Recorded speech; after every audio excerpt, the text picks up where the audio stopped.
What's going on, ladies and gentlemen? This is Muscle, and this is another Two Line Music Hut's Entertainment Report podcast. And today we have a special guest. I could actually call him a friend of the podcast now, because this is his actual second time here now. And he has a new album out that we're going to be talking about called Angles of Light. You know, we have in the building today, we have Neto Yuth in the building today. What's going on, big boss? Blessed, boss, blessed. Yeah, I mean, It's welcome. a pleasure to be here again. Welcome back, bro. You know, as simple as it seems. You know, it was 4 years ago was the last time we talked, right? 4 years ago. But what do you think things happened since then? I know, but you're gonna grow as a man and as a musician. You'll grow in four. If you didn't grow in the last 4 years, you're doing something wrong. I was doing an interview recently and they told me the same thing. They say, what happened since your last album? You must have grown as a man and you must have... Yeah, we evolve. We don't change, but we evolve. Yeah. Yeah. Ever evolving. Ever. Ever. You know what Every I mean? day. Because every day is a new day. Think about it. Your cells in your body, they're renewed every 180 days or something of that nature, right? So think about it. Every 180 days, you're a new man. That's wild. From a physical standpoint, from an organic standpoint. Yeah. So it's ever evolving, Ever evolving. Yeah. You know what I mean? Definitely. Angles of Light. Yes, sir. As I said, last time I spoke to you, you had 3 bodies of work. This is actually your 4th full body because you have your mixtapes, pure tapes, EPs and stuff like that. Why did you figure right now is the time to really put out a new album? Well, I was supposed to put it even before that. But delayed and things of that nature. When you're independent, sometimes things take longer. So we're supposed to release it before that. We're supposed to release it in 2024. Matter of fact, we'll release it in 2025. But that's the divine time. That's the right time to do it. So we're glad to say it come out 2025. Yeah. No, definitely. And what I really respect with this project, even before I get into how it sounds and all, what I respect, one thing you really did was put it on vinyl. Yeah. What made you decide to actually put it out on vinyl? Because, watch this, because there was a high demand for it even before. People were reaching out, say, yo, is this project going to be on vinyl? And I always wanted to put a project on vinyl. We never get a chance to do it. Yeah. And then, secondly, the vinyl are coming back, are resurfacing or forwarding again. CD, most cars now, they don't have no CD players again. Right? So people, you sell them a CD like, oh, I'm going to buy it, but support you, but me not really have a CD player. More people have vinyl players than CD players nowadays. Let me tell you how I know life is funny. Just yesterday, my brother-in-law got a package in the mail, and he's in his 20s. Yeah. I said, oh, my record just came. What record? Vinyl? What do you know about a vinyl?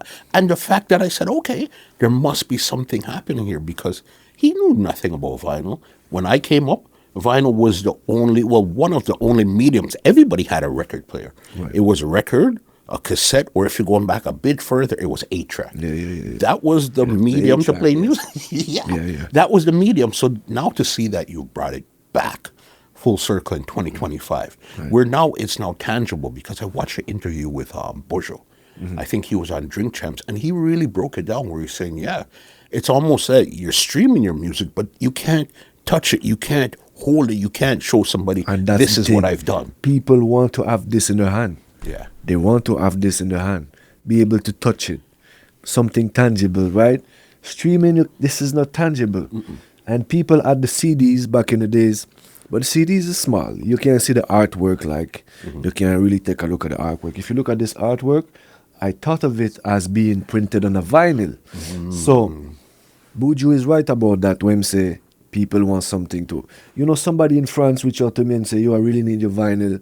I'm going to put it next to the Sizzler, next to the Capleton vinyl in my collection. And he sent me a picture of his whole wall full of vinyl. And he said, this is going to be right there. And he make a space for it and he send me the picture. Yeah. So people think about those things. This is something tangible they're going to hold for life. Yeah. Something you hold for life. So people don't want to spend $40 on a vinyl, but they're going to spend $200 on a Nike. That's going to last them for a year. Vinyl is going to last them for a lifetime. Forever. I still have records from 100%. in the 80s.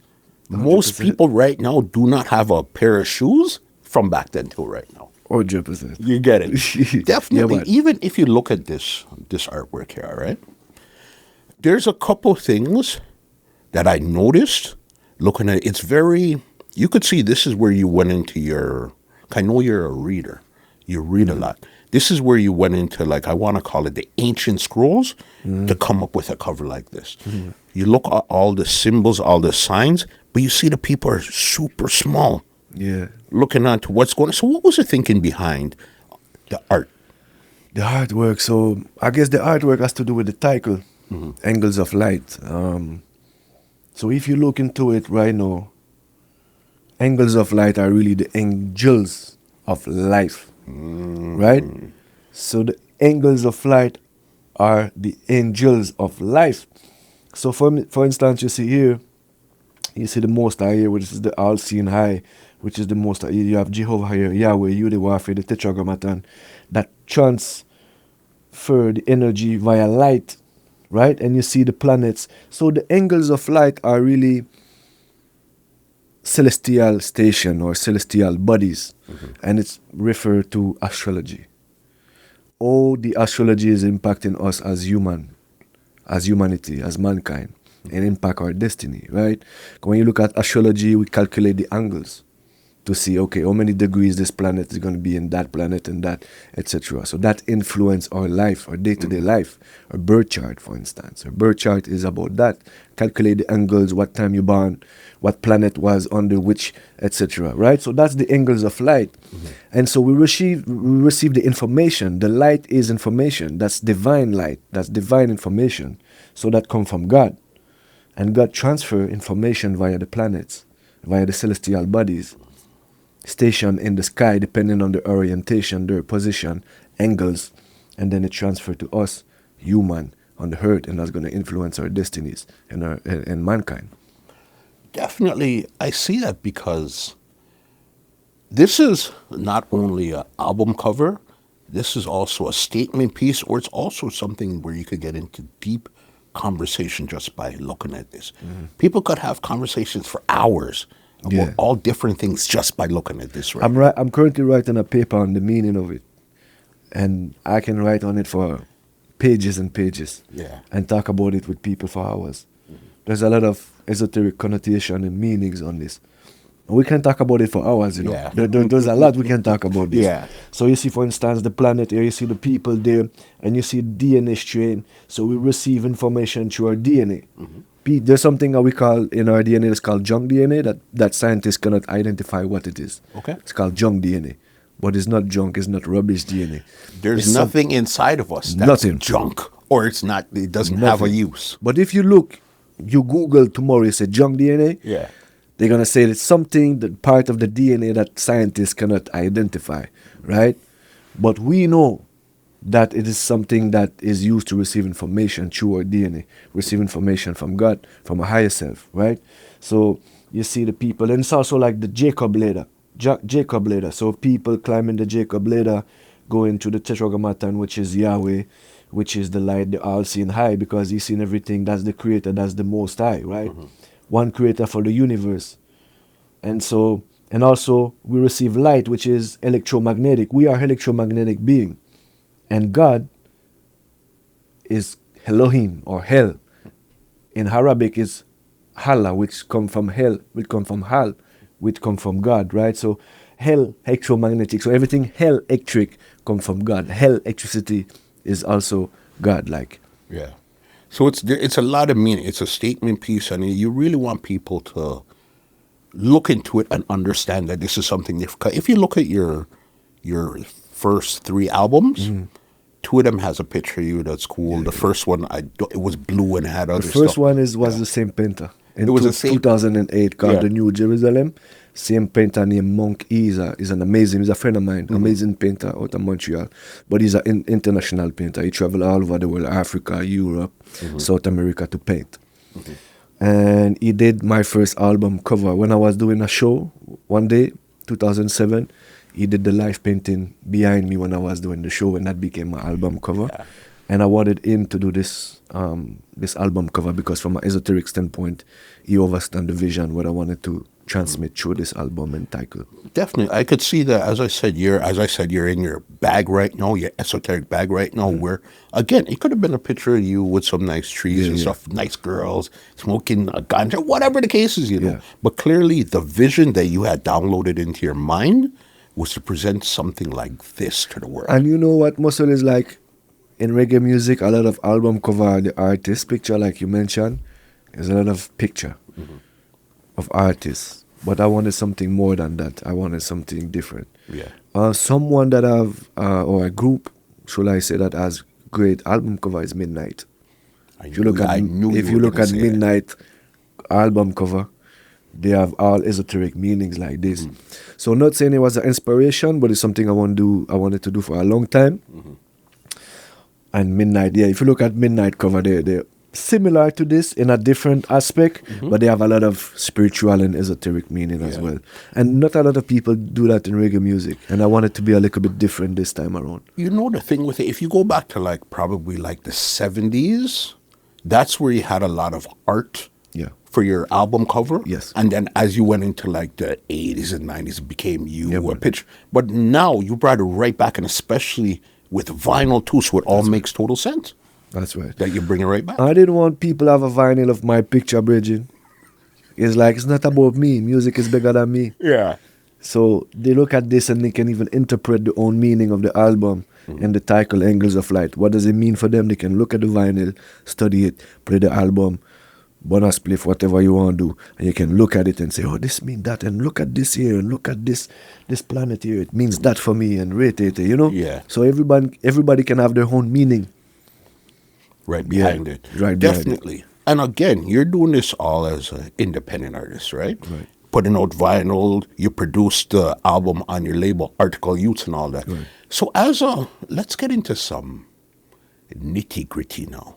As an independent artist doing all of this, what does it really cost to really put together a project like this, especially coming from Canada? I don't know if that's a good thing, a bad thing, or in between thing, and then now putting out vinyl with it too. What is break down some, you don't have to give me the exact cost, but some roundabouts so people watching this will really understand what it takes to invest in yourself or into your art or whatever you're trying to put out into the world. So think about it now. So for instance, I have my own studio, so I don't have to pay for studio recording. But somebody that don't have a studio need to pay what? $50 an hour, $60 an hour just to record a song. Then you need to get the song mixed, right? So that's what? $250, $500 people pay $500 for mix. If you want a good mixer and a good engineer, if you mix your song, it's $500. And that's just for one song. That's just for one song. Not the entire album. Not the one song. $500 if you mix a song. Yeah. If you want somebody professional to mix it, right? Then you have to master the song.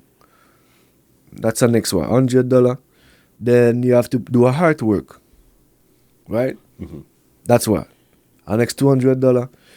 Then you need to do harmonies. So you need to have hire a back vocalist to do harmonies, or two back vocalists. That's why next $200, right?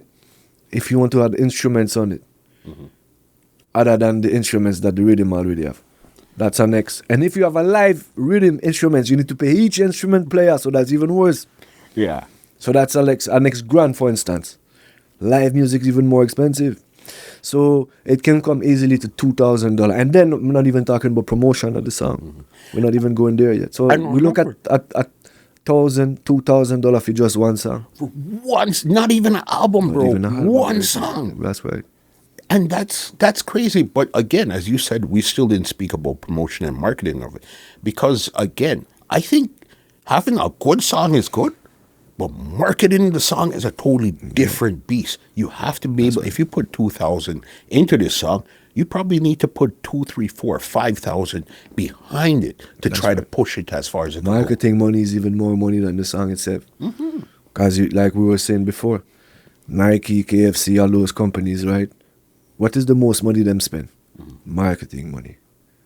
If you want your product to do well, marketing is the only way you can do that. Because you can't just release a song and expect the song to do good. Right. Nobody. Even the biggest artists can't do that. You need to put some spark behind it. That's right. You need to just lick a spark. if you make the song or make the project goes. You know, so marketing is very important, and it's not something you need to take lightly. Yeah. So you're saying give or take around $2,000, and when we look at this body of work right here, Angles of Light, there's 14 tracks. It's really 12 main tracks and 2 bonus dub tracks. Yeah. All right. If we're going to go by your calculation, boss, that's like, call it almost $30,000 just to have a complete project that you didn't, and nobody heard it yet. You didn't send it anywhere. You didn't do anything just for a project. That's right. I could really understand how hard it so could be as an independent artist. That's why not a lot of people are independent. So for instance, in Canada is one thing. We as Canadian reggae artists, I feel we don't release enough music. Because if as an industry, as Canadian reggae music, we want to be more up there, we need to start releasing more music. We can't just release 1-2 songs a year. That's not sufficient. That's not enough to put ourselves up there. We need to be consistent and be releasing music a lot. I understand that and I understand that it's costly, but we need to do it because think about it. You're making back the money too. You release singles, you get back the money with streaming, you get back. If you have 2-3 songs doing well, just streamings, you can get back that money easily, right? And if you have, like, for instance, vinyl, you can get back the money, even though the cost of production is expensive. There's many ways to get your money back. The return on your investment. And shows, merch, shows, right? The more money you put, the more prompts you get to get more shows as well, because the more people see you, the more you grow your fan base, your supporters, your followers. No more people want to book you for shows, etc., right? So it's all connected. It's a cycle, right? So let's not be afraid to invest the money. Yes, you might suffer a little bit because you spend some money there and there, but at the end of the day, you're supposed to, if you do things right, you get back your money, Bridget. But it's all about what you have to understand the business first in order to really know, okay, this is how I'm going to get back the money. Because again, you have to remember, as artists, there's usually 2 sides. There's artists and then there's people in music business. Right. As an artist, generally an artist just wants to go record. They're not really concerned with the business part per se. Yeah, but that's done now. Because back in the days, you had people label, taking care of that for yourself. And artists just have 360 deals and just care about recording and just, they don't have to think about anything else. Nowadays, labels don't support artists again because we don't need labels like we used to before. So therefore, we need to understand the business side of the music as an artist. Most artists are independent nowadays. Not a lot of artists are signed like that, right? And even if they're signed, they still need to understand the business aspect of it. That's the only way to survive through it, I believe so. Definitely. Yeah. And then you get it going from there, because even Article Youths, your record label, when did you come up with that, and why did you even decide to say, okay, this is what I want to do for my business?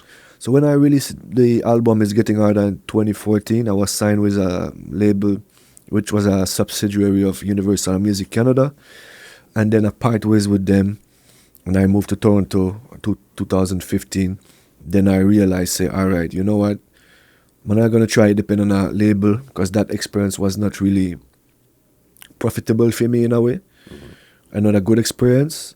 So I decided to create my own label. Register your company, create your own label, build your studio, and then link up with some producers where you work and you have friendship with and good relationship with. Build relationship with producers. Create a team, graphic designers, video man, PR, all of this. And then you can launch your label and things of that nature. So for me, it was like most of a survival thing where I never feel no other option was offered to me. So I was like, if I want to do this, we rather just take my destiny in my own hand and do it myself. Yeah. And you find that it's definitely working for you this way by having your own 100%. Destiny in your hands. 100%, Bridget. Yeah, 100%. Definitely, because I know this album too is being distributed by a label out of Switzerland, Evidence Music. Yeah. All right. Music. How did you even connect with Evidence Music out of Switzerland in the first place? Yeah, so Evidence Music right now, it's probably the biggest label reggae label out of Europe. They have the sound system called Little Lion sound system. Oh, that's Yeah, them. yeah, that's them. Okay. Yeah, Nico and some other bridging. They have the sound system called Little Lion, so they have those things gone viral with Queen Omega, right? And they have those. They redo songs on rhythm, like on some hip hop rhythm, and then they make a remix of it, and they put the video on TikTok and those. So they gone viral, and so they have also a label where they distribute the music, which is called Evidence Music. They are Geneva, Switzerland. And so I link up with them through bridging a man, Gold Up Music. Gold Up is French, but he used to live in Canada and he used to live in Jamaica, and he has a label as well. And he used Evidence Music as a distributor.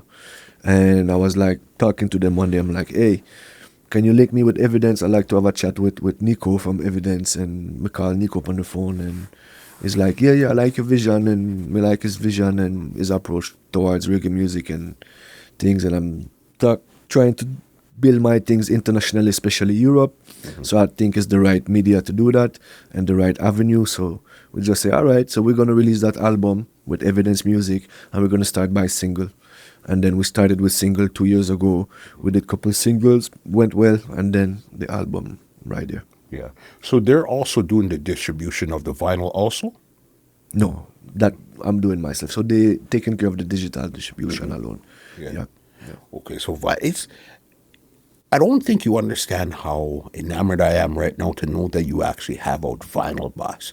You understand? yeah, well, it's a big deal, you know, bro. It's a big deal. Yeah. It's limited edition, so don't sleep. Yeah. Get it. Okay, so I got a good one for you, though, because I know I've seen the track list on the digital, and I've seen the track list on the album. Yeah. But on the album, though, it doesn't have the two dub mixes that you have on the digital. Yeah. I really want to know, what was your thinking behind that to really say, why wouldn't I put the dub mixes on the vinyl?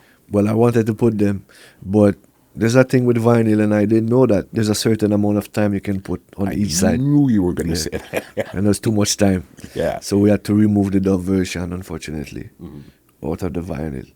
So, yeah, the dub version are not on the vinyl, but you can stream them. Inside, there's also a digital card where you can download the album on your laptop, on your phone, and everything. So you still can get it regardless. That's what's up, bro. Yeah.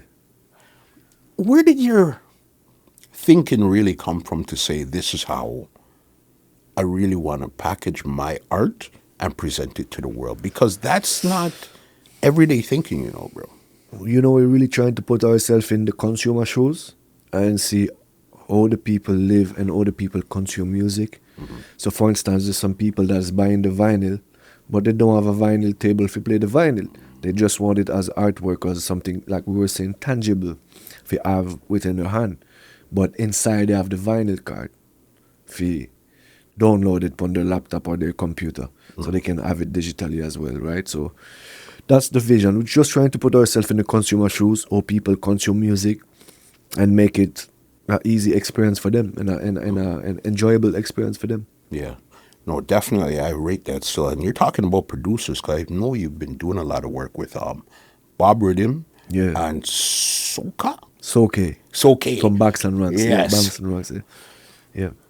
The connection, and it seems like you got a good vibe with them. How did you guys even connect to say, okay, let's do some work and make this happen? They produce, I would say, between those two producers, they produce probably half or 60% of this project. Yeah. That project is 90% Canadian producers. 90%? 90% Canadian producers. Yeah. There's only 2 songs on the project that are not rhythm that are not built by Canadian producers. And it's something I really wanted to make sure this is a Canadian reggae product, right? The only 2 songs are the last one, which is God Inside, produced by Bridging out of the UK, and Most I Love, which is from Little Lion, produced by Little Lion, Evidence Music. Yeah, one of their big rhythms. So the rest of the songs are all produced by Canadian producers. Yeah, so Bob Rhythm is a brethren of mine from a long time. We've been doing music for a long time.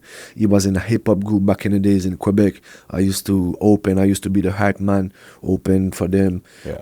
They were touring with a sister called Mariam. No, she's a big TV personality in Quebec. I used to open for them and have, it used to be like the reggae act on the hip-hop show.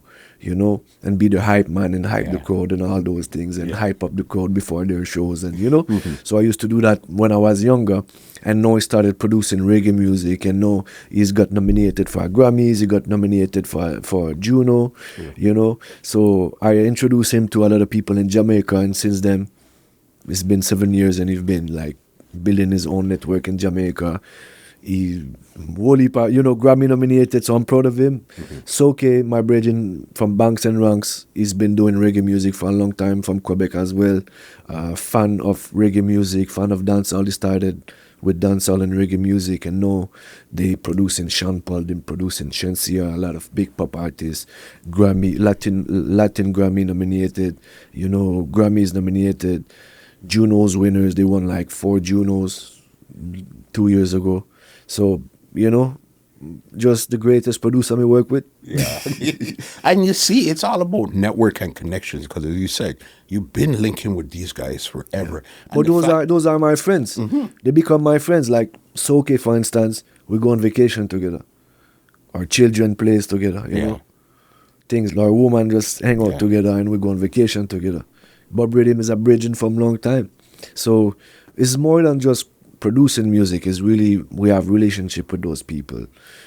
Music is just one aspect to it, of the relationship. Music is a spiritual thing where you have to connect with either your audience or whoever you're working with to make them really understand the vision that you're trying to push forward. So you saying that they're more than just producers, you're also friends, really makes sense, is why the album sounds the way it sounds. 100%. I agree. Yeah, definitely. Talking about awards, I know last year, I want to hear this story too. You won an award for Video of the Year. Yeah. At the Canadian North. Canadian North Reggae Awards. Yes. You won Video of the Year, but you almost didn't get to collect your award. Tell me what had happened there. Oh boy. That's a funny story. Let me tell you this. So, we reached kind of late. We never get the pamphlet for the, they say, which award are being received at that time. So we go there with my woman and my son. And my son say, you need to go to the washroom. So I go to the washroom with him. And as we go to the washroom, we come out of the washroom and the security come to me and say, let me see your picture up on the wall. You get, them calling your name, you win. I say, blood clean. I look on my phone, everybody's calling my phone. My phone was on silent, so I never get to pick it up. So everybody calling my phone. I say, what? So me run forward inside the Brampton Theatre, and me see Master T. He's the one that, he was the host. He's the host. And he already gone to the next category. So me say, right it. So in my head, I say, what am I going to do with this, So me stand there in the stairs for a second and me say, Scott, me just walk on the stage. And me just walk on the stage and say, Mr. Master T, me apologize. Me have to get me Howard. Me say, what you doing there? Me say, me take the mic from him. Me say, yo, me missed that. Sorry, me apology. My son needed to go to the washroom. Which award me get? Because me never know which one, because me did nominated for 3 categories. Okay. So people say, Video of the Year. them shouted from the crowd. Me say, right, okay. Me get the award, and Master T laugh, and it was just a good story. And me get the award, and after that, people were like, "You, it take a lot of balls to do that," So it's like my ghetto mindset just kicking, my Waterhouse mindset just kicking, and me say, yo, me I go bomb the stage right now, me I go rush the stage right now, and me I go take it, because me would have regret it otherwise. Not, it was a good thing, and we work hard for what we do, so it's good to get recognized. We would have regret it if we would have never come on stage, and understand? The even bigger thing with it, I've seen you allude to this too, is the fact that you're getting an award like that from somebody like Master T, bro. Yeah, but that we all grew up watching on TV. Here's the thing. Master T was not supposed to give me that award, but he was the host. Some other people were supposed to give the award. Master T, we grew up on TV, like you say. What was he doing? He was the VJ. He was the one hosting the music videos. The music videos. And what award me get? Yeah, for a music video of the year. Yeah. So it's almost like a divine thing where Master T give me, because if me wouldn't be late or miss it, it wouldn't Master T give me the award, but we ended up getting it from Master T, which was the VJ where we grew up on Much Music that we see on TV. Yeah. Yeah. Amazing. So it's a good story at the end of the day. Definitely. Yeah. Because it was you and Daddy Maury. Daddy Maury from You know France. what I mean? Big up my bridge and Yeah, Daddy man. Maury. Big. Biggest reggae artist from France. Yeah. Iconic group from the 90s that gone platinum and gold, Ragasonic. So we was part of that duo called Ragasonic. And with time, it become one of my best bridging. And he's coming. I'm bringing him to Canada for the first time in August. Okay. We're gonna do my album launch together. So he's gonna do the album launch with me for that specific project. Make sure. I definitely want to talk to him too. Yeah, let's do this. Yeah. Let's arrange this. So I Go Spot with Daddy Murray is on that album. So that's why I was like, yo, we need to bring him. First time at Canada. Yeah. Never been in 40 years of careers, 30 years of careers, he never come to Canada. He Never come been Canada. there? Never been there. Boss, you seem to have some good connects. Yeah. You know what I mean? And you seem to nurture your relationships and you keep them for a good long time. Yeah, well, it's organic. You know, we don't force no relationship, but also we don't burn no bridge. We're very loyal. I'm a very loyal person.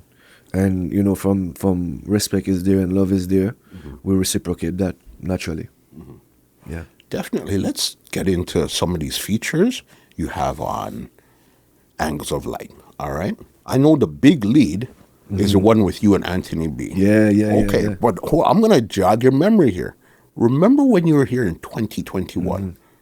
I said, what do you have coming up next? Who are you collaborating with? We can't say, but I can't, that. but you know what, my producer, so when was that? I'm going to say 5 years ago? 2021, December 2021. Yeah. You said, you know what, but you squeezed me and said, you know what, Anthony B. But I didn't hear the song until now. You understand? So the song been sitting for what, 5 years? That's crazy. Yeah. How did you connect with Anthony B, and why did you decide that this is going to be the single, this is going to be the lead single off the album? So I met Anthony B like 15 years ago in Montreal Reggae Fest. I was performing there, he was performing there, and I gave him a book that one of my bridging write about the tribe of Judah, and you know, Black Hebrew Israelite and Rastafari, and we talk a little bit about that, and Mansa Musa, and how some people came here without the Atlantic slave trade, and we talk about all of that in the tribe of Judah and Rastafari. That was the first time I met Anthony B. Then, 5 years ago, some people from Iriites in France, bridging from Iriites, where I work with sometime too, they called me that day and they're like, oh, okay, we talk about a project. And then they tell me, oh, we have Anthony B in the studio. He's there for 3 days. He's recording dub plates at our studio in France. I say, all right. He's like, yo, Neto, would be great if you can do a song with Anthony B. I'm like, oh, I never think about that, but that's a good idea. So he's like, try find a rhythm. He's down to do it. He's willing to do it. Try find a rhythm. And I had a song built by Bob Rhythm and Soke. The song was finished, but I was like, okay, how can we incorporate that? And I was thinking about the album as a holistic vision, right? So we send the song to Anthony B, me give him the topic, because the topic is there, and I said, okay, see the chorus, we are going to cut the chorus into just do half of the chorus, me do half of the chorus. Me remove some of the verse, put some of the verse, and do it. And him say, yo, me love the production, me love the topic, me love the song. Make me do it right now. Me do it within 1 hour, and them send forward the songs, and the song was it. And then Soke rebuild some of the parts of the rhythm, and then Yeah. Yeah. No, when you listen, even the visuals too that you guys have, when you listen to it, you could see, even with, I would say, all of your production, boss, it doesn't sound like you're just trying a thing in a room where I'm just going to play. Nah, man. This is produced like you could hear that bass drum and you could hear it. It sounds proper, bro. Yeah, well, Grammy-nominated producers, Bridget. Great producers. I work with the best people in the world, you know. And we have the best producers in Canada too. Why we need to go Jamaica, why we need to go Europe, why we need to go UK to find producers. We have the best producers in Canada. Just reach out to them. Yeah. Link them up. You know, create relationship with them as an artist. Don't be afraid.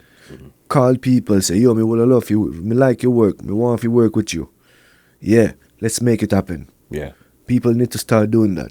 You need to reach out. Again, not everybody you link with is going to link back. Not everything is always going to work. But if you don't try, you not get. The answer is always no if you never ask. It's always No. That's right. Okay, you never ask. If you're not asking, I get. Yeah. Yeah. You get it. You're talking about Canadian because you have two Canadians featured on the album, which is first one, Mikey Dangerous. That's right. And Esco Levi. Yeah. You see the one with Mikey Dangerous, what I like with that, it's like you went back to your Montreal roots and say, yo, Mikey Dangerous coming. Cause yo, Mikey Dangerous is dangerous real, you know. That Mikey guy's Dangerous. been back. Hey, listen to this. Mikey Dangerous is my favorite reggae artist at Canada. Listen to me. He's the baddest. He's the baddest reggae artist at Canada. Mark, if you hear that, me just wish you record more song and put some more music bridging, because you're the baddest. You're the baddest bridging. He really is the baddest Yo, in listen, Canada. I You want remember- Juno too? For that song Yes. called Don't Go Pretending. That's the song I was trying to 27. remember. Yes. 27. Yeah. Don't Go Pretending.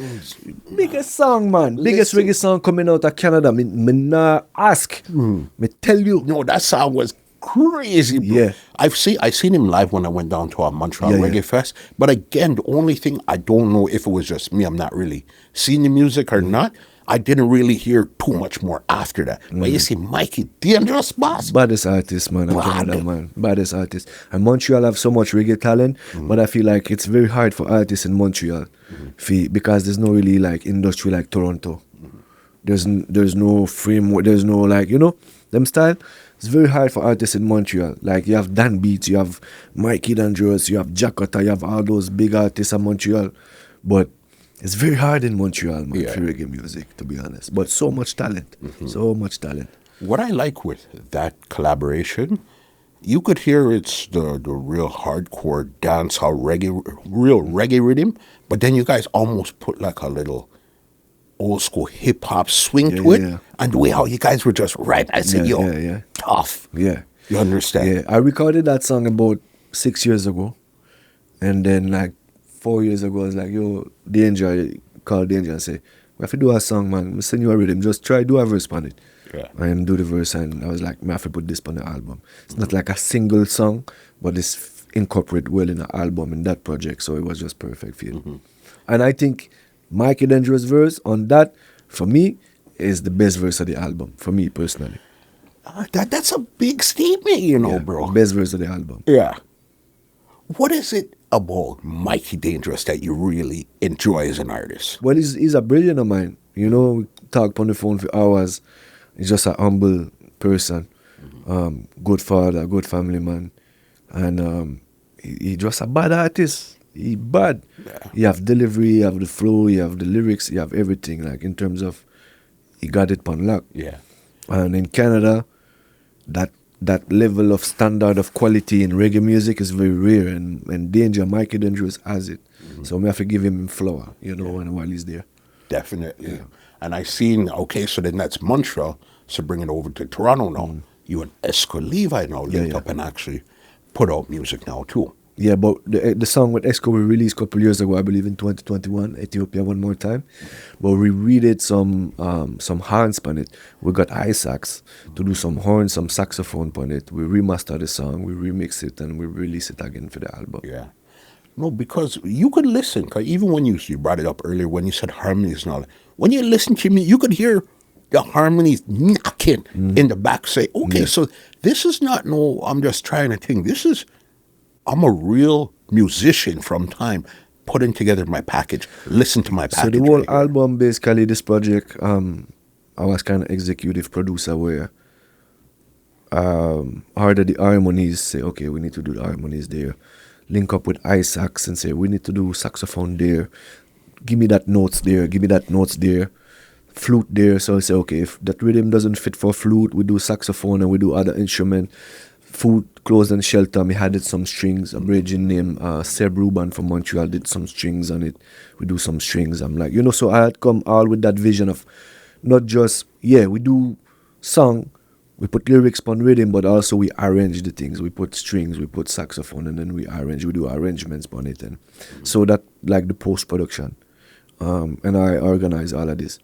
So that's why this project was very important, because from A to Z, really look at the holistic project from a holistic standpoint and say, saxophone there, horns there, violin there, this there, all the instruments that we add in. So this is what I enjoy doing. I really full joy doing that.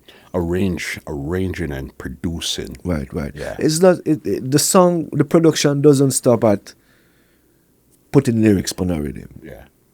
It doesn't stop there. That's where it starts. Start there, but it doesn't stop there. Yeah. And in the mix now, so you talk with the mixer, say, oh, we need that kind of mix there and that kind of feel. You need to feel that way, that texture. We need that texture there. So it's really a long process. It's not an easy thing where you release a song, you voice a song and then boom bam. There's more to it.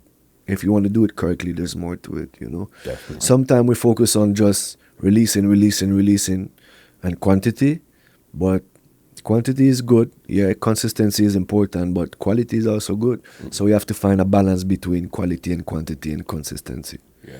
That's why an album is a good opportunity to do that, because you have a body of work, so you can really stop and say, let's rearrange this song so it fit it incorporate in a project as a holistic. Because you're saying some of the songs were released as singles before, but then you brought it back in house, arranged, rearranged, added some things, probably took out whatever, just to freshen up. Remix it, all those things. Add some harmonies there and there. Yeah. You said something that I had in my mind from earlier, texture. You know who you would sound wicked doing collaboration with these two artists in Talk mind? to me now. Huh? Talk to me. Junior Gang and Protege. Yeah. You see, if your texture in your voice and their voices also, your flow, how you could get them the DJ, the singing, all in one, boss. If you and Protege or you and Junior Gang sat down in the studio, bro. I'll let you arrange that for me. You can talk to them. Listen, you're big on a lot of stuff. I'm pretty sure you're big on manifesting. All right? So we put this into the universe right now. Right. The camera and the mic caught this. Yeah. All right? So it's just now, it's not a matter of if, it's just a matter of when. Those are good artists. Those are very good artists. And some people in Jamaica say me favor Junior Gang too. So them compare me to Junior Gang. I remember when I one time I was in Waterhouse when I was younger, and this bridging of mine him make a joke to an old lady and say, "Yo, you not see the Marley there? He's a Marley man." And the lady say, "What? Yeah, Marley." He say, "Which one?" And him say, "A Junior Gang, man, you know, see a Junior Gang that?" I be say, yo, me laugh. And the woman for 2 days straight, she thinks him, she believes him, a Junior Gang. No, a true by complexion, isn't it? Yeah. No, that would be a real interesting to really hear what you guys could come up with sitting out in a studio and putting something together. I think it would be freaking amazing. You tell me? Yeah. The textures. Yeah. You understand? It has that. We definitely go together. Yeah. Let's make it happen. It's out there in the universe right now. That is it. It's a matter of when right now, not a matter of if. Yeah. You get it. This is your 4th full album right now. What would you say this is the biggest difference between this album here, opposed to your other 3? And what do you want people to really take away from listening to this body of work right here? Yeah, I would say in terms of musical maturity, first of all, there's musical maturity where I've matured in that project, lyrically, sonically, production-wise as well. And I was able to prepare the project more and more and really think about it. The other project where, like, for instance, It's Getting Harder was released with a label, so I was not the executive producer on it. Somebody else was. And the other project, Exodus, was not an exile. I was the executive producer, but I kind of released it kind of fast. So I never get to work it and polish it. This one is more polish, I will say that. And more maturity. But most of those songs have been recorded 5-6 years. None of those songs have been recorded last year or 2 years ago. Yeah. So for me, it's all material, but for the world is new material, right? So we're already on to new things already. So we can't really say like, you know them style? Yeah. For me as an artist, we always evolve and we always get better, I feel, in our craft. Because we practice with craft and we get better lyrically, the sound, the flow, we find new pattern, we find new things to do. And I feel like I'm on the next level already compared to that project, right? If me record a song tomorrow, for me, it go sound better than all those songs there. Yeah. Because me reach other level already. But most of those songs they released probably they voice probably 5 years ago, 4 years ago.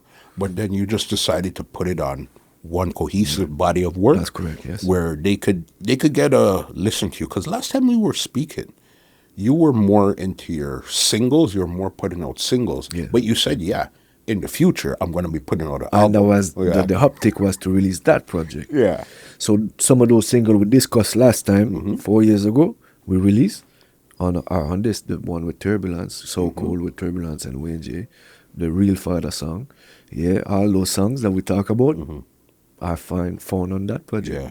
So the uptick was to, yes, release single, build a little momentum, and release that album there as a body of work, cohesive body of work. Definitely.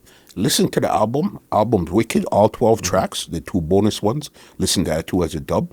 One of my favorite songs where you really showed your versatility was the love song. What's the name of the love song again? Oh, In Love With You? In Love With You, bro. Yeah. You see, when I said, hold on, I'll son that move, Bridget. Yeah. Just to see how you were able to give him that versatile type of flow and talking about women in a different way.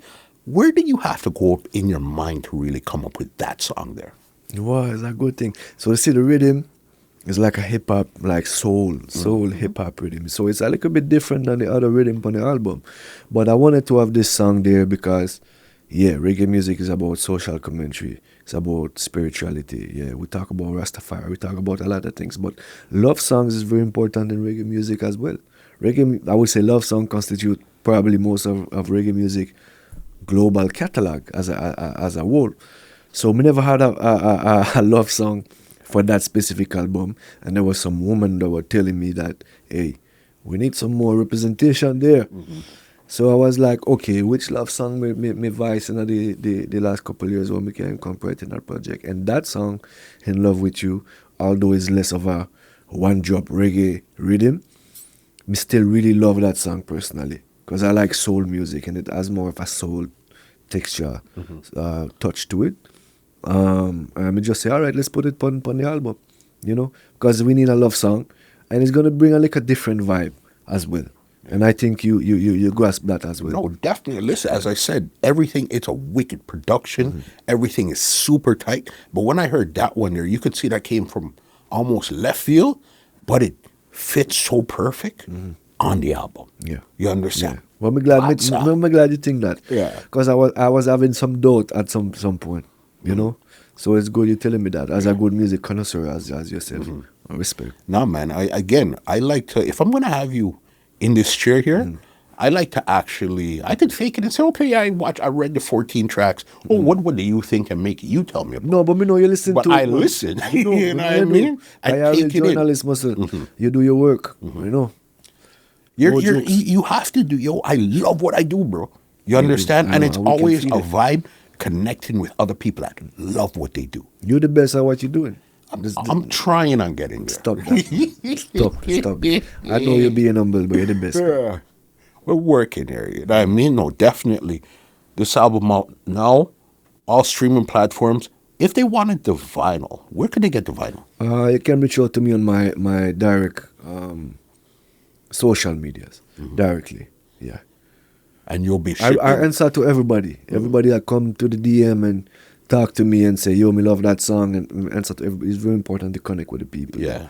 Sometimes I don't have the time, but I will talk to the people then. Trust me. But that's social media is almost like a gift and a curse right now. The gift is you could talk, it's direct to consumer. You could talk to somebody in Kenya and 4 minutes later speak to somebody in France, then speak to somebody in Jamaica, all without leaving your phone. And you this understand? is what is happening. Sometimes it's a lot to, you know, it's a job by itself. Not to the lie, 100%. it's a job by itself. Yeah. And it's another reality. And we adapt to it, you know, because I come from an area where, you know, social media was not there. Streaming was not there when I started doing music 20 years ago. But we adapt to that reality. It's very important. And, you know, creating content is important nowadays. It's not really what I enjoy doing. I enjoy doing music and production more. But we have to do it same way, Bridging, because it's part of what it is. I got one for you then. You say you don't really enjoy creating content. Sometimes I think you might think of creating content as I gotta go out and create something. You showing people the process of what you're doing, that's content, boss. That is content, That's yes. creating content. Okay, I have to record this line 5 different times. You know how many people want to see how it's made? Yeah. And that's content, bro. But it's like you're cooking some food. Instead of seeing just the plate, people want to see how you cut the onions, how you Yes. cut the scotch bonnet, how you put the thyme in the pot, and Yeah. how you fry the island. Yeah. People want to see all those things. It's content. But that's the thing, no, nowadays. People just don't want to see the music and hear the music. They want to see a little bit of the artist's life, what they do in their day-to-day life. Yeah. And it has become to a next dimension. And we need to adapt to that, and that's fine. We don't have no problem with it. It's just take a lot of effort to do this. Yeah. But we do it, because we know it's part of the game, and it's part of what people want to see and what people want to feel and understand what the art is going through in their day-to-day life. So we give them that, no problem. Makes sense how they want to know how you came up with this music for real, for real. Yeah, You understand from there. Right now, I know you're originally from Montreal. Yeah. Francophone. Right. All right. But speaking to you, your patois is better than mine, bro. You understand? Where do you learn the dialect and really that vibe and the whole patois swag altogether? Yeah, well, French from Quebec was my first language. But I've learned Patois. Patois is my second language. Your second. Yeah, second language, not even English. Yeah. Me learn Patois before me learn English, proper English. Me learn proper English when we moved to Toronto 10 years ago, Yeah. right? But before that, me speak Patois. When we moved to Toronto, me speak 100% Patois. Because me learn Patois in Jamaica. When we moved to Jamaica, me learn Patois. Me was in Waterhouse, West Kingston. And they don't speak proper English in the ghetto, Bridging. So me just adapt and me just learn Patois. Yeah. And that's just the language I learned. It was like my second language. So when we come to Toronto 10 years ago, I had to adapt and learn proper English. Yeah. Or people talk. People say, you sound like you coming off the boat. You know what I'm saying? Me say, what? He said, yeah. My first language is French. My second language is Patois. My third language is proper English. That's crazy to even think about that, bro. It's like learning English and you mostly speak French, you're gonna have an accent already. Yeah. But now it's almost like you have a double accent Right. because you have the accent, the Yeah. patois, and then the French. It's like But you see, unique. people in Quebec, people speak broken French. So it's like, and I was telling that to somebody today, when you speak broken like Creole almost, like you speak Creole is a broken French as well. When you speak broken French, it's very easy to learn a broken English, and Patois is broken English. So for me, it was very natural, It was not something that I was trying to speak Patois. I just learned Patois, and it was my only way to express myself when I was living in Jamaica. So I had to adapt myself and speak the language that the people were talking. And I was in the ghetto. I was there with the people them every day. So I had to talk that language, So that's my second language. Yeah. It's not like me trying to speak Patois. It's just my second language, Bridget. So it's just natural to me. And then when it comes to singing, it's easier for me to sing in Patois than sing in French. Because me have some album in French, me have some songs in French. But French is a very complex language. It takes a lot of more words to complete a sentence to have a meaning versus English or versus even Patois. Patois, you can reduce that. And music, you don't want to have too much words. Yeah. Because it's too much, right? So it's easier for me to sing in Patois, where it's like you can condense an idea within a small sentence and people understand the meaning of it, and you can vehiculate that same meaning. French is very more complicated to write in French and to sing in French. It's a lot more Yeah. complicated. I get that. But you see some people don't like me at Toronto because I speak better Patois than them. Some artists me sing better Patois than them, and they're Jamaican Virgin, but they live in Canada, so they don't like me. It's not even my first language. Go spend some time at Jamaica and learn Patois, Virgin. Okay, you know what? You brought up a good point here. You said you came to Toronto 10 years ago. Yeah. Obviously, you were deep in your music at this time here now, Yeah. singing reggae and everything. How does the industry itself embrace you as the French guy from Montreal singing reggae roots music? Some people love it. I guess some people don't like it. But nobody gonna tell you to your face they don't like it. Right? But you can feel them like a energy and them like a style where people have on you. But we don't watch this. We just focus on the people that love you. We reciprocate the love and we love them too. That's how it go. We not really listen, in our life, people are gonna love you, people not gonna love you, people not gonna like you. At the end of the day, as long as you respect me, you don't have to like me. I don't really care. Right? But yeah, most of people really remember the first show we did at Eglinton West. When we come about when we forward at Toronto about 10 years ago. Great reception. Them pull out my song called Drinking Friend. Then pull out the song like 10 times. You know? But I was still a new artist back then. No, it's like me part of Toronto scene. You're so seasoned.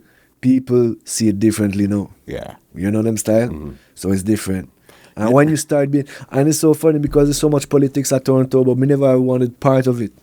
People tell me, say, oh, you can't party with these people because these people, or you can't party with these people. And I realize, say, yo, me not come from here, so Belgium, you can't involve me in no politics. I just want to do I music. just want to do music. Yeah. And link up with everybody that want to link up with me. Simple thing. So we never part in politics. And some people, don't like this. Some people like this. But we're not part of politics. Yeah. I'm not from Toronto. Why will I take part in politics?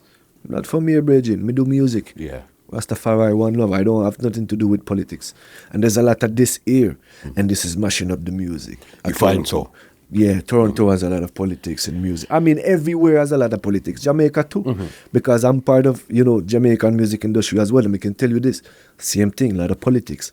But Toronto, the stage where we are, it refrains us from elevating more. The politics. Yeah, because Jamaican music industry is already established. Toronto, we need to do more work to reach there. But that like a politic and bad mind vibes and rate, it's really refraining us to reaching out that level. Unless we remove that from the way, we're never gonna go nowhere. So we need to remove the bad mind. We need to remove the politics. We need to work with each other. That's the only way. And come as unity. If we don't come united, we're never going to go reach nowhere at Toronto. Not even at Toronto, at Canada reggae music. We shouldn't restrict it to Toronto. Yeah. Montreal have some wicked artists, some wicked producers. BC, all in the west side too. Canada is a big country. We can't just look at Toronto. Same thing. Juno, all of those things, We need to unite. We need to unite, brother. That's the only way you can move things forward. That's the only way. Yeah. And people complaining, why reggae music at Canada not reach this? Why this? Because we're not united. We're not united. And we need to stop saying we are Canadian artists, we international artists. Because our music play all over the world. Our music play all over the world, Beijing. Not just Toronto. And you see somebody like you that's been performing in Europe and all of these places, you understand the power of what people are doing in Toronto, in Canada, as music. Because when you go to, where have you been in Europe? Been to France, been to Brussels, Switzerland. And you see the impact that your music has on these people. 100%. Something that you recorded in a room like this in Toronto. My music has more impact there than here in Canada, than Yasso. If you look at all my streamings, if you look at all where my music on my YouTube, my views, everything, most of it is Europe, Africa, South America. Canada is not even number 10. So why do you think that is? No one is a prophet in his own country. People here, they see you, oh, Taro, they see you, this, oh, we know him, da, da, da. I guess that's one of the factors. Yeah. But also because, let me tell you this, people in those countries are more appreciative of the music and the artists. Here, Canada, we don't really appreciate love and appreciate the artists. Canada's not really a place for the arts. It's becoming now a bit.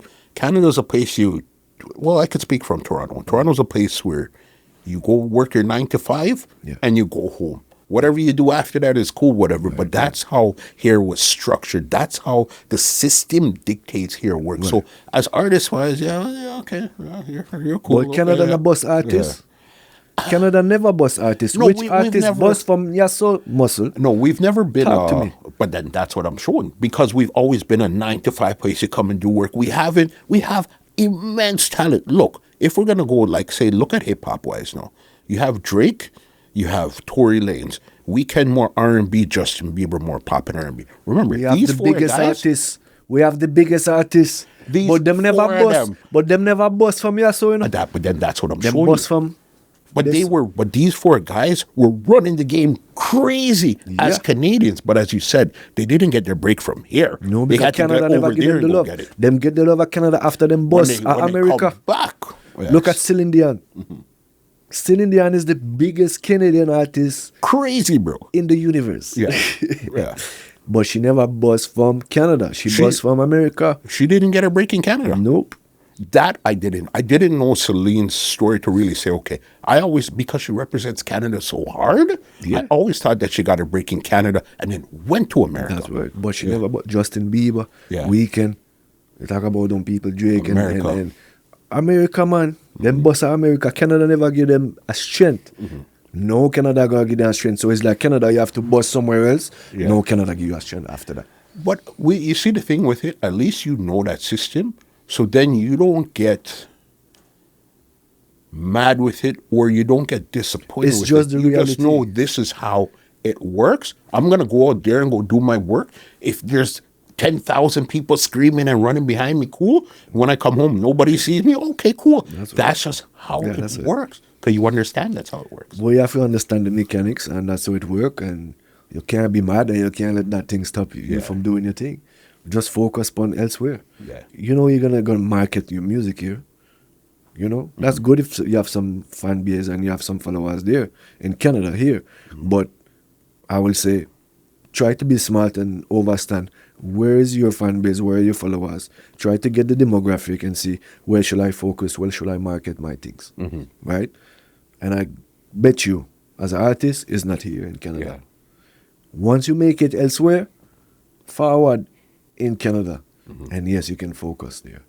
But I don't believe you should market your music here necessarily because people are not really supportive of their artists in Canada.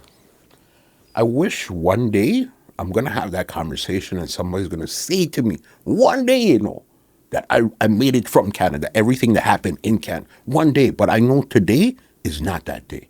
But hopefully one day. But we'll have hopefully that. too, because you know what, we have the biggest talents here. We have the biggest artists here. It We would have be the biggest singers. impossible. We have the biggest producers. Boss, We have the DJs, best. producer, We have the dancers, best. everything is here, bro. Everything is here. Everything is here. But the massive, them not giving It's us a strength. the support isn't here because again, if we're gonna be 100% transparent, my podcast too. Yeah. Number one audience is America. Number You two, have to tell me. interchangeable between UK and Jamaica. Number four might be Canada. Yeah. So I understand what you mean. You know what I mean? And it's the same for you're- my streaming Yeah. platform. It's the same for my YouTube. It's the same for all of that. Canada is not in the top 5. That's crazy, but we're here. It's a great country. A lot of stuff happened, but it's just the arts where we don't. Yeah, it's good to live here. that. It's a great country and all of this. We have a great musical fraternity. We have a lot of talent. It's good to connect with people. But live your life, have your family here, do your music, record your thing, have a base here, but don't focus here as a market. Don't market your product from here. Got it. What's next for you right now? Right now, I know you have all your album, your Portion Heart. Even before you even answer that, Yeah. I know you're on the Montreal Reggae Fest Yeah. coming up in July, and I see you're on the same night with Anthony B. Yeah. Are we going to get that live performance the first time in Montreal? Is that what we're Come going to and see. Forward and see. All right. Forward and see. Yeah. Because now, what is that like now, going back to Montreal on a big night with Anthony B and everything? What's that like now at this point in your career? Oh, it'll be good, you know. I haven't performed in Montreal in like, we say about a year and a half. Yeah. Yeah, so it'll be good, and it's a broader stage. They bringing forward the Montreal Reggae Fest again. They're revamping it, so we'll see. I also have my album launch there with Daddy Murray in August as well. So it's gonna be great. There's already a lot of tickets sold. That is gonna be a great event too. Full band, you know. Okay. Yeah, I have my band in Montreal. So it's going to be a great event. Yeah. So what's next for you? Now you work in this album and stuff. What do you see in the vision for you looking forward? Well, I can't say too much, but we're going to go to Europe. Yeah, Europe is awaiting. We're going to go to Europe within the next year. And we're working on a project with an EP with Soke from Banks and Ranks. We already recorded a couple songs. My best work so far, I will say that. So it's gonna be fire, yeah. Yeah. And then we take it from there. Well, you know, we always have project going on. We never sleep. We always have to work on something. Productivity is very important. If I'm not productive and if I'm not prolific, I don't feel good. Yeah. So I need to have something going on. If I don't have something going on, it's a depression mode for me. Yeah. So we need to get active and get the work going. You see me? And especially in music, this is what you do. You understand? This is how you present your art to the world. Is through music. You understand? So you always got to keep going, keep moving forward, keep trying something different, keep moving. It's important. Yeah. We electromagnetic being. We have to move, man. If we're not active, fully active. Yeah. Neto. That's a code, you know. Yeah. Definitely. Leave some information where they could check you out online, where they could pick up the album, all that good stuff. Leave some big ups too before I get you out of here. Yeah. Online Neto Yuth, NETOYUTH, all social media platform. Just reach out. If you want the vinyl, just link up directly. And we ship all over the world. We already shipped about 50 copies in the last 2 weeks to Europe. So, you know, a lot more. We can ship all over Japan, everywhere we ship. All right? I want to big up everyone that work on that project. From the mixers, I can't name everybody and everyone, but everyone from the back vocalists, from the musician, from the label, from the producers, from everybody, man. Everybody that work on this, people that master the album. We want to big up everybody that help on this, because it's not just me alone. It's a teamwork, really and truly. And big up my team all over the world, man. We have some people at Jamaica that help with the video, that help with artistic direction. Me have my mixing engineer in Montreal. Me have my producers in Montreal and in Quebec and back vocalists. And we have high sax that do the saxophone here and do the flute and everything. So it's a global project in a way. And you know, me want to big up the whole team. I can't name everybody because too much name. But love to everyone. And without Uno, there's no Neto Yuth without Uno. For sure. And I see that there's at least 6 visuals for these songs already. You know what I mean? Will you be shooting any more visuals? That. It's more than that. Almost every song has a visual. Okay. Yeah.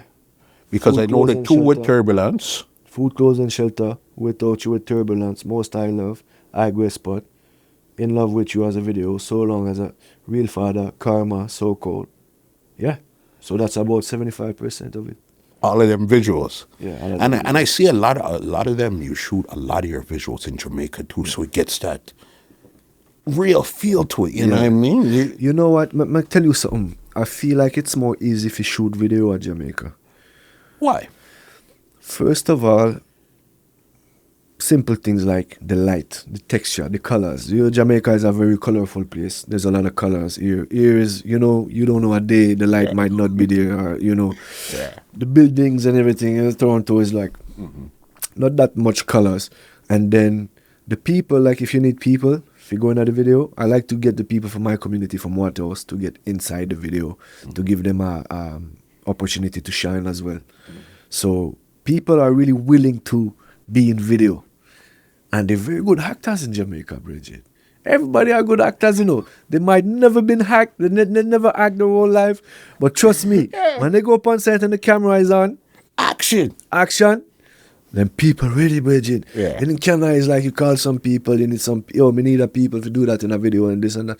People say, oh yeah, me I come out, but me I work today and this and me have this, or my wife, you know, me busy and da da da da. It's hard to get people together. In Jamaica, I just go there, in my community, me just go there, gather some people, call some people, say, yo, no problem, I'm there, man. And then, from a like visual perspective, I have my video man called Just You. Very good youth man. Him shoot Kabaka Pyramid video, whole heap of people video, and him very good. And him really overstand my vision. So I like to work with him as well. He shoot most of my videos. I like to work with him, and he get it. He really get it. He's a good youth. So I have my team there. I have my director Wayne Smith is there. We wake up in the morning. We go just sit next to the gully bank and we meds and we're like, okay, oh, this video I go look so. We say, oh, okay, all right. We write, oh, it's gonna look the script. Okay, we need that person to do this, that person to do this. We're gonna call this person today. Tomorrow we shoot the video that time. We have location locked in. It's just easy, man. Me have my people there, my director, me have my video man, me have the team there. It's easier than here. Me have people here as well, good people and everything, but it's just more complicated to organize. It's a different structure here. Yeah, it's more complicated to organize. And in Jamaica, people want to shine. Feel like Toronto sometimes people don't want to be part of video, they don't want to shine. It's the cool guy thing. You know? Yeah, the cool guy thing. I'm too cool for that. Everybody's too cool for everything. Too cool for what? It's a good opportunity for you.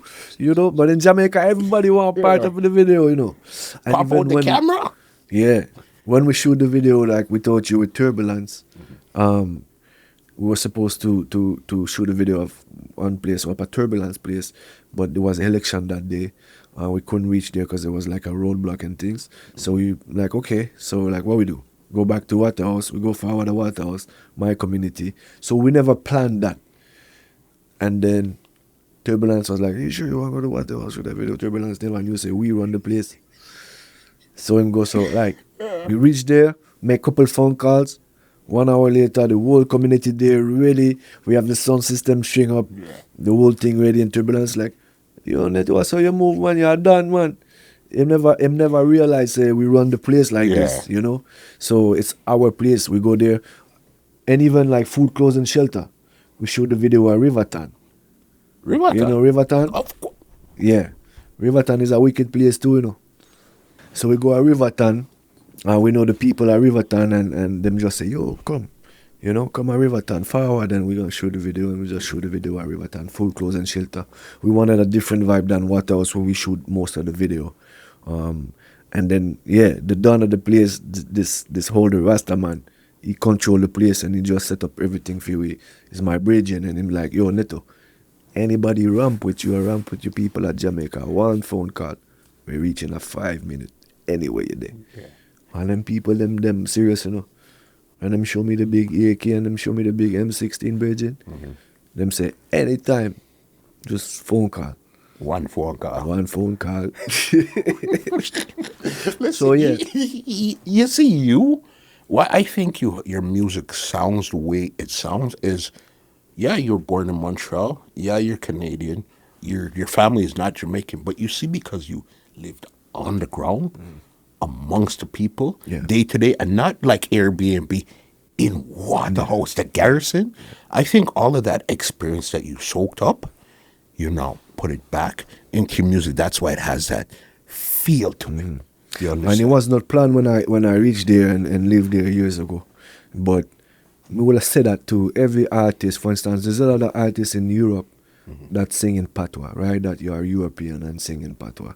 Or even Jamaican people at Toronto or Canada, but born in Canada, when they're Jamaican born, they're Canadian. We will say, go to Jamaica, go to the garrison, go live with your family there, go live with some people there, and grasp the energy of the place and try to live it. Because it's like you do Muay Thai, for instance, you need to go to Thailand to train. Yeah. Right? You have to go on the ground. You need have that to be on the current. ground. You do Muay Thai, you do kickboxing, you're going to go to Thailand for a month and you're going to train, you're going to eat the food there, you're going to do your jogging in the morning, you're going to run, and you're going to train, and you're going to sleep there, and you're going to do some fights, and you're going to experience life there. Same thing for reggae music. There's a lot of like reggae singer in Canada, Jamaican, but they're born in Canada. They never had that feel because they only go there in vacation, right? When you live at Jamaica, you live your day-to-day life. And you have to sleep under the bed because gunshot at night, politics time, and this and bullet go through zinc fence and all them some bridging.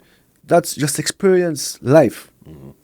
me put like extreme case, but you understand what you understand what I mean? But it is, but that is a reality. As extreme as it is, Yeah. that's a reality, bro. That's the reality. Yeah. And I feel everyone will do reggae music, go to Jamaica, live, link up with somebody and say, yo, me I go live at your yard and we buy some food and we go cook together and me I go experience life at least a month. Just experience it. Yeah. Because you can't do reggae music and you not live at Jamaica, Bridget.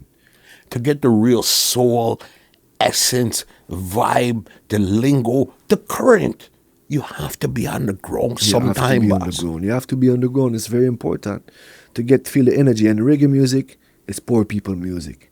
It's ghetto music. So when me there at Jamaica, when me there at Waterhouse and the people them come to me and say, Neto Yuth, me want you to sing about ghetto youth and sing about our reality. Sing about us. You need to show the world how we live, yes, so. Yeah. It's important. That's why a song like Food, Clothes and Shelter, for instance, right? We talk about politicians who not do nothing for the people, them and things like that nature, right?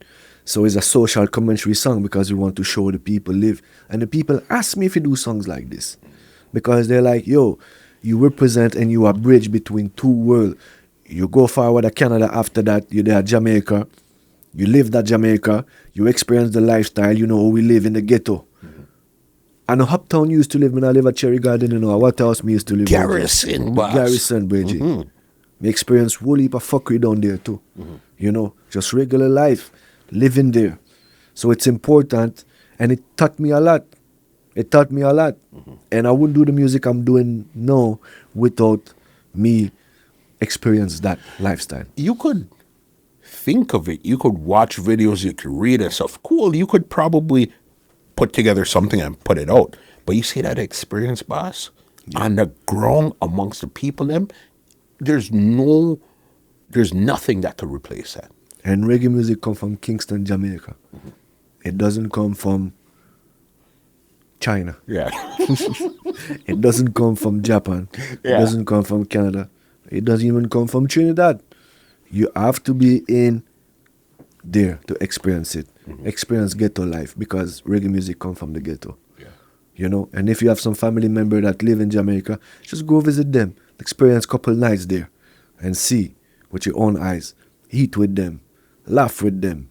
Go to some street party with them. Live life. Go to the shop, buy some flour.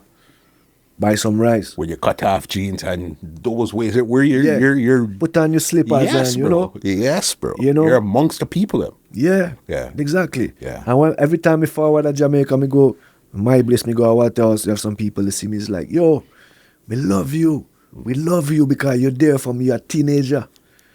Me used to, you see the bridge between Waterhouse and Jewsland? Me used to walk that bridge at night, Bridget, as a teenager. And nobody never touch me, nobody never do nothing to me because them respect me for doing that.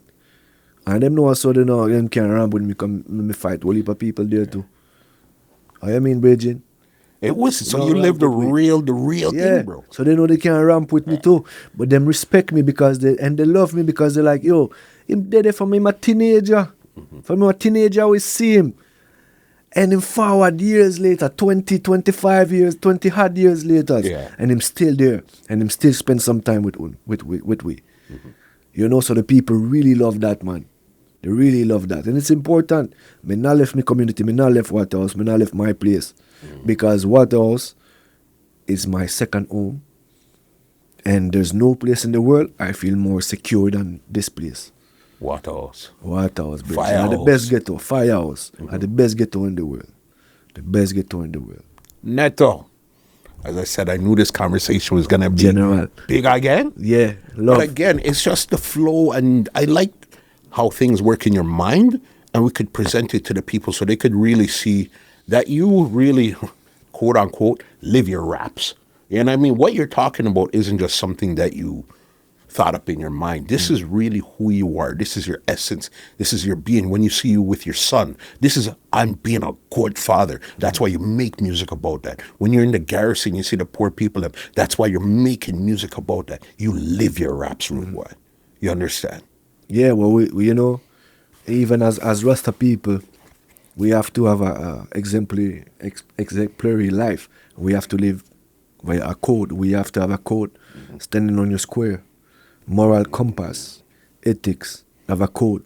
Because the people, they looking at you as an example. If you sing about something, you better live that something. You better live that. Everything you sing about, you better live it. It's very important. So it's important to have a code, to have a moral compass, and showing, telling the youth, say, yo, do this, read, go exercise, or take care of your woman. Don't beat your woman. Take care of your picnic them. Don't run off from your picnic, don't run off for your family. Take care, be a family man. Do this. Go get a job, go get a craft, go get educated. We tell the people these things, when we talk to people, and it's very important. So we live what we sing about, and we sing about what we live. We not give up, One love, Rastafari. You understand? Code. Well, ladies and gentlemen, this is Muscle, and this has been another Two Line Music Hut's Entertainment Report podcast, and we are